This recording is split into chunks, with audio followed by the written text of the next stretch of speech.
अस्सलाम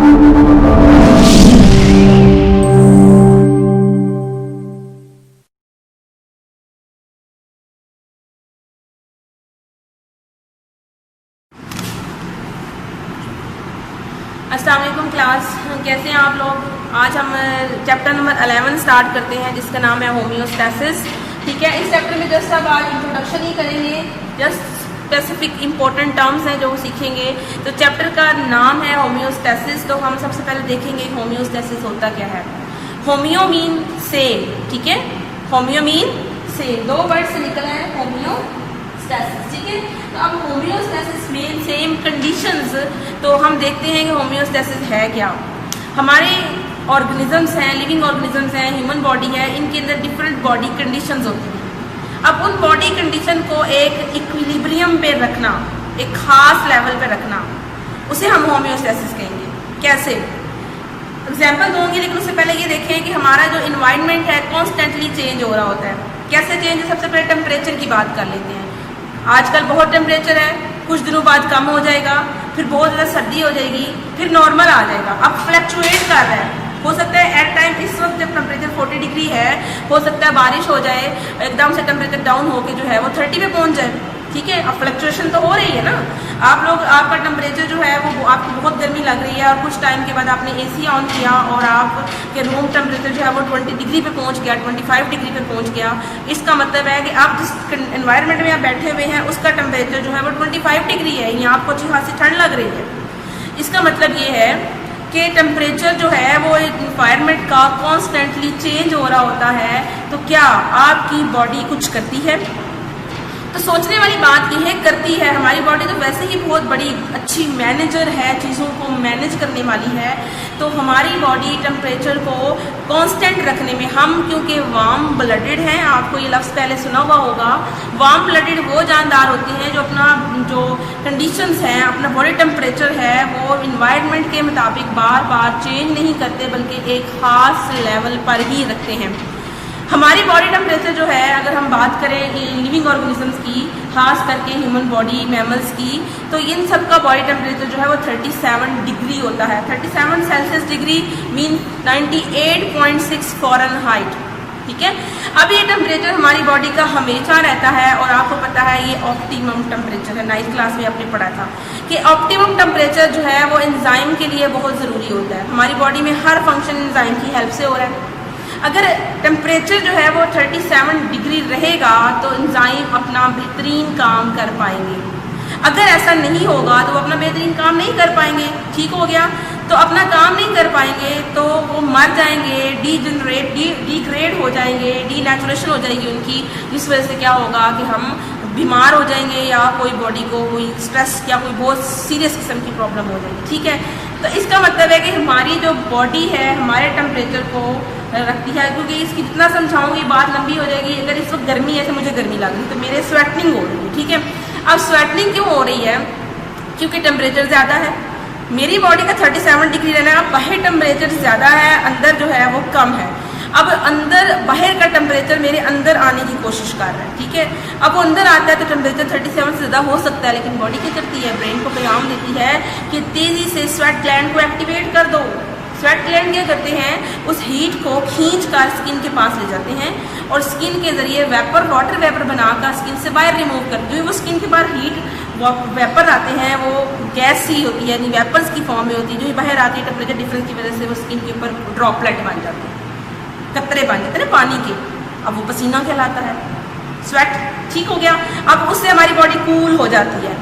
आप फील करिए करें कूल कैसे होती है, आप ठंडा ठंडा फील होता है। ऐसा करने से हमारा टेम्परेचर 37 डिग्री मेंटेन रहता है। इस तरह सर्दियों में भी हम अपने डिफरेंट मैकेनिज्म यूज़ करते हैं, इसको फिर डिटेल से डिस्कस करेंगे जो जो आगे टॉपिक आएगा। तो बात कहने की मतलब है कि बॉडी ने टेम्परेचर को मेंटेन किया ना, कितना, 37 डिग्री।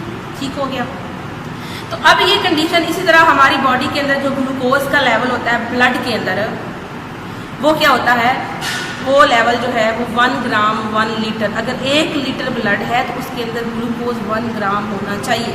इससे ज़्यादा होगा ब्लड गाढ़ा हो जाएगा।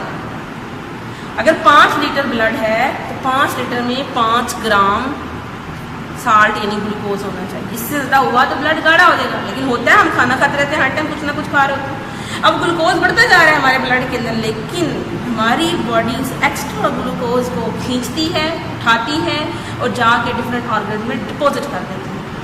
बॉडी में कितना रहा, अब आगे जाके इसी चैप्टर में पढ़ेंगे किस तरह से हमारी बॉडी में, इस चैप्टर में नहीं पढ़ेंगे हम लोग, एंडोक्राइन वाले चैप्टर में पढ़ेंगे, कोऑर्डिनेशन वाले चैप्टर में किस तरह हमारे ग्लैंड इंसुलिन जैसे है, ग्लूकागोन है, कैसे ग्लूकोज को इकट्ठा कर लेती है। ठीक है, ये मैं फिर आगे बात करूँगी आपको। तो कहने का मतलब ये है कि अब ये मेंटेन हो रहा है ना 1 ग्राम 1 लीटर, तो क्या हो रहा है, इसको इसी तरह से बॉडी के अंदर जितनी भी कंडीशन है, pH है और बॉडी के अंदर साल्ट कंसनट्रेशन है, हर कंसनट्रेशन को एक ख़ास लेवल पर मैनेज करती है बॉडी, और इस मैनेज करने को एक कांस्टेंट लेवल पे रखने को ही हम होम्योस्टैसिस कहते हैं। देखिए मैं यहाँ डेफिनेशन लिखी है आपकी बुक में भी, पहले चैप्टर के उसी चैप्टर नंबर 11 के पहले पेज पर ही डेफिनेशन दी हुई है, मैंने भी लिखी हुई है, आप यहाँ से देख के भी लिख लें कि maintenance of internal condition of body and body की जो इंटरनल कंडीशन है ना उनको मेंटेन करना, कहाँ पे, इक्विलिब्रियम, एक तवाजुन में, एक खास तवाजुन क्या था, टेम्परेचर 37 पे रहेगा, 37 पे ही रहेगा। ग्लूकोज जो है वो 1 ग्राम पे ही रहेगा, तो 1 ग्राम ही उसका तवाजुन है। According to the changing external, जितनी मर्जी बाहर एनवायरनमेंट चेंज होती रहे, उसके चेंज होने के बावजूद भी टेम्परेचर या कोई भी और चीज़ बॉडी कंडीशन वो मेन कांस्टेंट रहे, इक्विलिब्रियम पर रहे, वो होम्योस्टैसिस है। यहाँ मैंने एग्जाम्पल आपको बॉडी टेम्परेचर की भी बता दी है, एक एग्जाम्पल मैंने ब्लड ग्लूकोज लेवल पे भी समझा दी है। ठीक है, आप ये होम्योस्टैसिस में दोनों एग्जाम्पल कोट करेंगे। ठीक हो गया।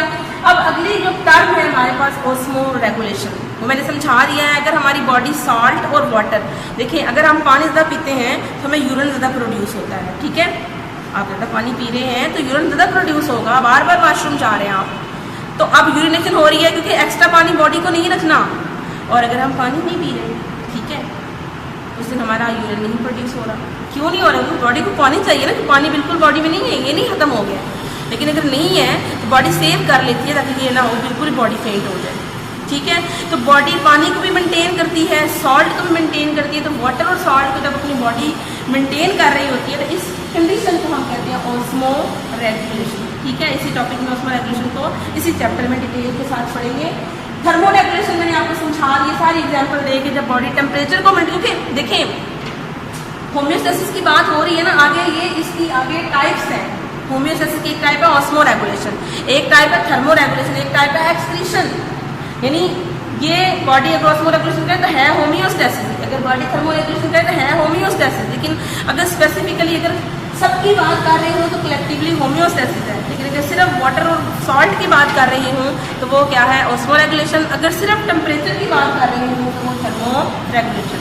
और अगर ये सारे एक्शन होने के बाद, एक्टिविटीज़ होने के बाद अगर क्या हो कि जो फालतू प्रोडक्ट प्रोड्यूस होता है हमारी बॉडी में, इन हर एक्शन जो हो रहे होते हैं, एक्टिविटीज़ हो रही होती हैं, मेटाबॉलिक एक्टिविटीज़, उन सब की एक्टिविटीज़ के होने की वजह से हमेशा एक ऐसी चीज़ें प्रोड्यूस होती हैं जो बाई प्रोडक्ट होती हैं, जो बॉडी को नहीं चाहिए होती।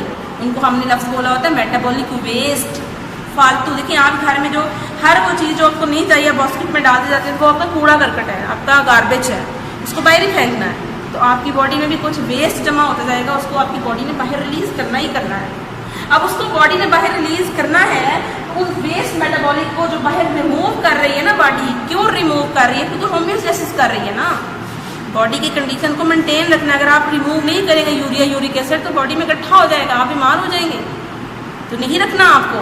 अगर आपको पता हो तो जब आपको नॉर्मल पता है कि जब हमें यूरिनेशन होती है, अगर यूरिया प्रोड्यूस होता है, अगर जो आप लोग वॉशरूम करते हैं, सारा जो वेस्ट आपका रिलीज़ हो रहा है, आपको सुकून मिलता है। क्यों कहा है अल्लाह ताला ने, जब तुम लोग वॉशरूम से निकलो तो पढ़ा करो अल्हम्दुलिल्लाह पानी, कि तुमने मुझे इस गंदगी से निजात दिलाई है। और हम खुद भी बहुत सुकून फील कर रहे होते हैं। वो क्यों कर रहे होते हैं? क्योंकि हमारे अंदर से गंदगी निकल गई है। तो ये क्या किया है? हमारी बॉडी ने मेंटेन किया है ताकि इस एक्स्ट्रा को निकाले और हमारी बॉडी को बैलेंस पर लेकर आए। ठीक है, तो ये भी होम्योस्टैसिस ही है। लेकिन अगर ये रिमूव कर रहे हैं तो हम इसे कहेंगे एक्सक्रीशन। ठीक हो गया। In which metabolic waste are remove from the body to maintain internal condition, maintain maintain कर सके, फालतू मवाद को बाहर निकाल सके, इसको कहेंगे एक्सक्रीशन। और इसके साथ पे एक बॉक्स बना होगा जिसमें मेटाबॉलिक वेस्ट की तारीफ लिखी हुई है, वो भी आप याद कर लीजिएगा। ये तो थी इसकी इंपॉर्टेंट टर्म्स। इसके बाद कल से हम स्पेसिफिकली प्लांट्स में देखेंगे। तो यहाँ आज तक इसका इंट्रोडक्शन था, कल आगे से पढ़ेंगे।